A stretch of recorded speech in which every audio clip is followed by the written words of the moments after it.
మెదక్ జిల్లా కేంద్రంలోని collector office ముందు ధర్నా నిర్వహిస్తున్న సమగ్ర శిక్ష అభియాన్ ఉద్యోగులకు మద్దతు ప్రకటించిన ఉపాధ్యాయ ఎమ్మెల్సీ కాంటెస్ట్ అభ్యర్థి మామిడి సుధాకర్ రెడ్డి. ఈ సందర్భంగా వారు మాట్లాడుతూ సమగ్ర శిక్ష అభియాన్ ఉద్యోగులను పర్మనెంట్ చేయాలని, వారికి మినిమం బేసిక్ ఇవ్వాలని, వారికి ఇన్సూరెన్స్ హెల్త్ సౌకర్యాలు కల్పించాలని, పార్ట్ టైం ఉద్యోగులకు 12 నెలల జీతం ఇవ్వాలని, ఈ ప్రభుత్వం అధికారంలోకి రాకముందు సమగ్ర శిక్ష అభియాన్ ఉద్యోగులకు ఇచ్చిన హామీని నిలబెట్టుకోవాలని వారన్నారు.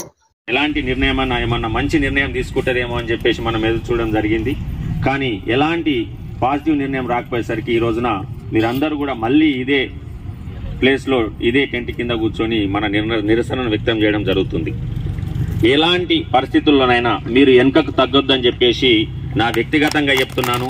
అదేవిధంగా నేను ఇప్పుడు రాబోయే రోజుల్లో తపస్ మద్దతు కోరుతున్నాను, బీజేపీ మద్దతు కోరుతున్నాను ఎమ్మెల్సీ అభ్యర్థిగా కాంటెస్ట్ చేయడానికి.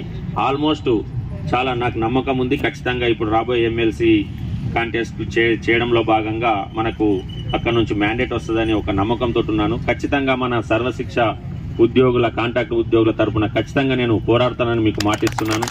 అదేవిధంగా మనం ఇక్కడ చేస్తున్న దీక్షకు కౌడిపల్లి మండల్, నర్సాపూర్ మండల్ ఎంఈఓ గారులైన 2 సార్లు మనకు ఖచ్చితంగా అంటే వాళ్ళు ప్రభుత్వ ఉద్యోగస్తులై ఉండి కూడా మనకు మద్దతు తెలపడానికి రావడం అనేది చాలా గొప్ప విషయం. అది నాకు చాలా సంతోషం సార్. మీరు ఇక్కడ రావడం చాలా కృతజ్ఞతలు సార్. అందరి తరఫున చాలా సంతోషం.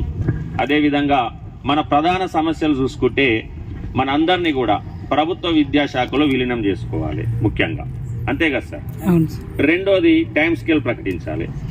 మూడోది పార్ట్ టైం ఇన్స్ట్రక్షన్లకు కూడా ఖచ్చితంగా 12 months శాలరీ ఇవ్వాలి ఖచ్చితంగా. అదేవిధంగా మన జీవిత బీమా, మన ఆరోగ్య బీమాను 10 లక్షల నుంచి 15 లక్షల వరకు సుమారు ఎంత వీలైతే అంత ప్రభుత్వానికి బర్డన్ కాకుండా, భారం కాకుండా మన అందరికీ కల్పించాలి.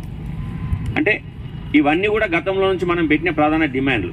కానీ ఇప్పటికీ కూడా మొన్న జరిగిన మన చర్చల్లో కూడా ఎలాంటి పురోగతి లేకుండా మళ్ళీ విఫలమైపోయినాయి మన చర్చలు. అంటే మాట ఇవ్వడము, అధికారంలోకి రావడము, అధికార పీఠం ఎక్కడం, మళ్ళీ మర్చిపోవడం. అంటే ప్రభుత్వానికి చిత్తశుద్ధి లేదు అనేది ఒకటి అర్థమవుతుంది సార్. కానీ నేను వ్యక్తిగతంగా నా బీజేపీ తరఫున కానివ్వండి, నా తపస్సంఘం తరఫున కానివ్వండి, నేను మాటిస్తున్నాను.